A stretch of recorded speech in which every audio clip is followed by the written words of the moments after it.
Hello friends, welcome to Jenny Cooks. Friends, இன்னைக்கு birthday cake வீட்ல எப்படி பண்றதுன்னு பார்க்கலாம். நீங்க குக்கர்ல செய்யலாம். இது நீங்க ஓடிஜி இருந்தா ஓடிஜிலயும் செய்யலாம். அல்லது பாத்திரத்துல கூட நீங்க செய்யலாம். எல்லாத்துக்குமே நான் டிப்ஸ் கொடுக்கிறேன். கேக் செய்யிறது ரொம்ப எளிமையான விஷயங்க. அது நம்ம வீட்ல யாருக்காவது பர்த்டேனா, அது கிட்ஸ்க்குலாம் பர்த்டேனா நம்ம கையால நம்ம செஞ்சு கொடுக்கும்போது நல்லா விரும்பி சாப்பிடுவாங்க. இதில் எந்த மிஸ்டேக்குமே வராது. கேக் செய்கிறது ரொம்ப ஈஸி. அது ரொம்ப கஷ்டம்லாம் நினச்சிட்டு நிறைய பேர் செய்ய மாட்டேன்றாங்க. நம்ம கடைங்கள்லாம் ஆர்டர் பண்ணி வாங்கினோம்னா எப்படியும் 1000க்கு மேலே ஆகும். நீங்கள் வீட்டில் வந்து ஒரு 500 ரூபாய்க்குள்ளேயே நீங்கள் முடிச்சிடலாம். சூப்பரான இந்த வெனிலா கேக் எப்படி செய்கிறதுன்னு பார்க்கலாம். என்னோடய பையன் பர்த்டேக்கு அவன் நீங்கள் தான் கேக் செய்யணும்னு சொன்னான். அதனால் நான் சிம்பிளாக செஞ்சேன். ஆனால் இதை சாப்பிட்றவங்க எல்லாருமே பாராட்டினாங்க. அவ்வளோ டேஸ்டியாக இருந்தது. வாங்க ஈஸியாக எப்படி கேக் செய்கிறதுன்னு இந்த வீடியோவில் பார்க்கலாம். பர்த்டே கேக் 1 kg கேக் செய்கிறதுக்கு நான் இப்போ சொல்கிறேன்.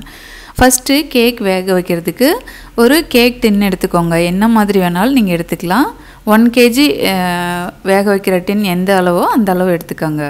இதுக்கு பட்டர் ஷீட் இருந்தால் அதுக்கு தகுந்தாப்புல நீங்கள் கட் பண்ணி போட்டுக்கோங்க. நான் வந்து ஒரு A4 ஷீட்டோ அல்லது ஏதோ ஒரு இதை எடுத்துகிட்டு 2 பக்கம் ஆயில் தடவி இந்த மாதிரி உள்ளே வச்சுக்கோங்க. கேக் ஒட்டாமல் நமக்கு அழகாக வெளியே வரும். சுற்றிலும் இன்னும் கொஞ்சம் பேப்பர் கட் பண்ணிவிட்டு அதுலேயும் ஆயில் அப்ளை பண்ணிட்டு இந்த மாதிரி வச்சுக்கோங்க. ஃபஸ்ட்டு இந்த கேக் டின்னை வந்து ரெடி பண்ணி வச்சுக்கலாம். அதுக்கப்புறமா ஒரு பாத்திரம் எடுத்துக்கோங்க. ஒரு சல்லடை எடுத்துக்கோங்க. 1 கப் அளவுக்கு மைதா, கொஞ்சமாக 1/4 டீஸ்பூனோட ரொம்ப கம்மியாக உப்பு, baking powder 1/2 teaspoon, baking soda வந்து 1/4 டீஸ்பூனோட கம்மியாக சேர்த்துக்கோங்க. இதை வந்து ஒரு 2 டைம் நல்லா சலிக்கணும். நீங்கள் 2 டைம் நல்லா சலிக்கும்போது அந்த மைதா, பேக்கிங் சோடா, பேக்கிங் பவுடர் நல்லா கலக்கும். கேக்கு வந்து நல்லா ஃப்ளஃபியாக உப்பி வரும். சாப்பிட்றதுக்கு அவ்வளோ சாஃப்டாக இருக்கும்.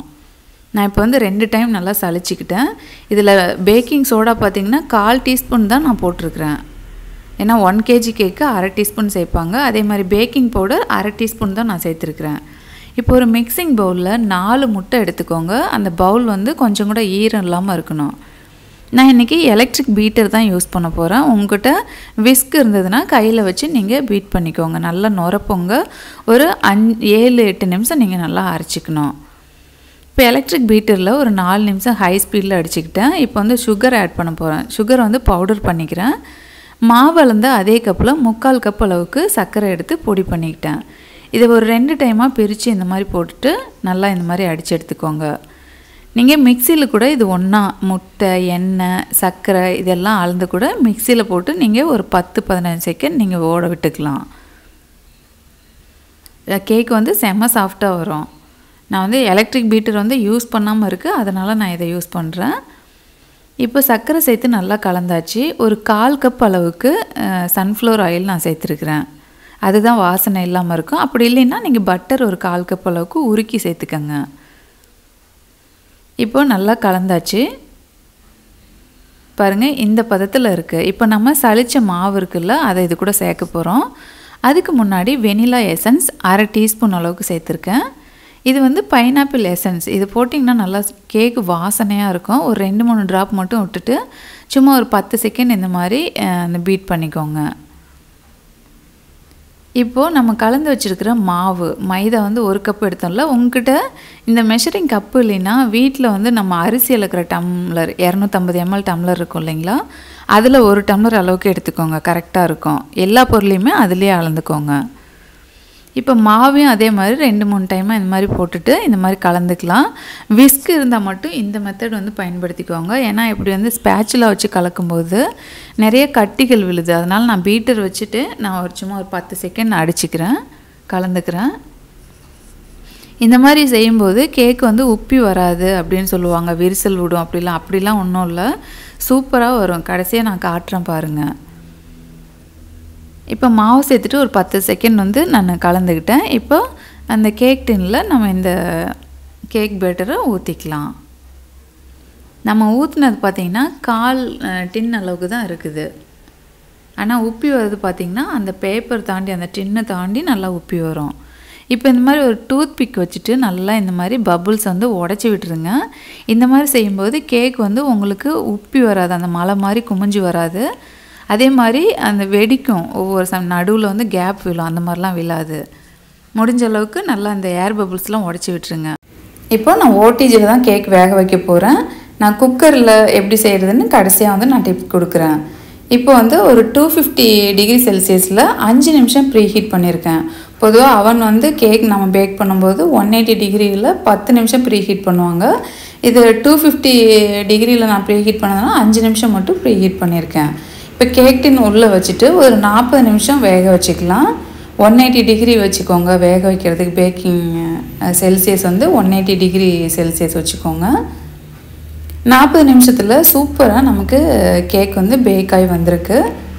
செம்ம சாஃப்டாக இருக்குதுங்க. இதை வந்து நல்லா கொஞ்சம் ஆறுனதுக்கப்புறம் வெளியே எடுத்து 3 லேயராக இந்த மாதிரி கட் பண்ணிக்கலாம். நீங்கள் குக்கரில் வைக்கிற மாதிரி இருந்தால் குக்கர் வந்து கொஞ்சமாக கல் உப்பு போட்டு அது மேலே ஒரு ஸ்டாண்ட் வச்சுக்கோங்க. அதுக்கப்புறம் கேக் பேட்டரை வந்து தூக்கி வச்சுட்டு ஒரு 40 நிமிஷம் லோ ஃப்ளேமில் வேக வச்சிங்கன்னா சூப்பராக நமக்கு வெந்து வந்துடும். இதே மெத்தடில் நீங்கள் ஒரு பாத்திரம் அகலமான பாத்திரத்தில் கூட நீங்கள் இதே கல் உப்பு போட்டு ஒரு ஸ்டாண்ட் வச்சுட்டு பேட்டர் வச்சுட்டு ஒரு மூடி போட்டு லோ ஃப்ளேம் வச்சு 40 நிமிஷம் வேக வச்சுக்கோங்க. இப்போது விப்பிங் க்ரீம் எப்படி தயார் பண்ணுறதுன்னு பார்க்கலாம். நான் வந்து எந்த பிராண்ட் வேணாலும் நீங்கள் வாங்கிக்கோங்க. கேக்கு மேலே வந்து தடவுறதுக்காக இது வச்சு சாப்பிடும்போது ரொம்ப டேஸ்டியாக இருக்கும். இது ரொம்ப கெடுதல்லாம் கிடையாது. இதுக்கு பதிலாக நீங்கள் பட்டர் வச்சு கூட நீங்கள் க்ரீம் தயார் பண்ணிக்கலாம். நிறைய வீடியோஸில் போட்டிருப்பாங்க, பார்த்துக்கோங்க. நீங்கள் விப்பிங் க்ரீம் தயார் பண்ணுறதுக்கு முன்னாடி ஒரு 24 மணி நேரத்துக்கு முன்னாடி நீங்கள் ஃப்ரிட்ஜில் எடுத்து வச்சுக்கோங்க. அப்போ தான் வந்து விப்பிங் க்ரீம் நமக்கு சூப்பராக தயாராகி வரும். 250 ml விப்பிங் க்ரீம் நல்லா ஷேக் பண்ணிவிட்டு ஒரு பவுலில் போட்டுட்டு அதில் கொஞ்சமாக பவுடர் சுகர் ஆட் பண்ணிவிட்டு வெனிலா எசன்ஸ் போட்டு ஒரு மீடியம் ஸ்பீடில் வந்து ஒரு 5 நிமிஷம் நீங்கள் நல்லா பீட் பண்ணும்போது சூப்பரான க்ரீம் வந்து நமக்கு தயாராகிடும். நீங்கள் பட்டர் வச்சு கூட இந்த விப்பிங் க்ரீம் தயார் பண்ணலாம். நிறைய வீடியோஸில் போட்டிருப்பாங்க, யூடியூப் வீடியோஸில். இப்போ க்ரீம் வந்துட்டு ஒவ்வொரு லேயராக நான் தடவிட்டு அதுக்கு மேலே சாக்கோ சிப்ஸ் போட்டு மேலே கொஞ்சமாக அந்த சாக்கோ சிப்ஸ்லேயே வந்து டிசைனும் பண்ணியிருக்கேன். நல்லா ஒயிட் கலரில் எந்த ஒரு கெமிக்கல் கலரும் இல்லாமல் சூப்பராக நமக்கு கேக் வந்து பர்த்டே கேக் தயாராகிடுச்சு. என் பையனாக ரொம்ப என்ஜாய் பண்ணி கட் பண்ணான். சாப்பிடும்போது அவன் முகத்தில் அவ்வளோ ஒரு சிரிப்பு. ஏன்னா அவ்வளோ டேஸ்ட்டாக இருந்தது நிஜமாலுமே. நம்ம பெருமையை பற்றி நம்மளே சொல்லணும் இது இல்லைங்க. நீங்கள் செஞ்சு பாருங்கள். செஞ்சு பார்த்தா தான் உங்களுக்கும் இதே மாதிரி ஒரு நிறைய கேக் வெரைட்டி உங்களுக்கு வேணும்னா கீழே வந்து கமெண்ட் பண்ணுங்கள். இந்த வீடியோவில் ஏதாவது டவுட்னாலும் கீழே கமெண்ட் பண்ணுங்கள். நான் வந்து கமெண்ட்லேயே வந்து உங்களுக்கு அளவுகள் எல்லாமே நான் சொல்கிறேன்.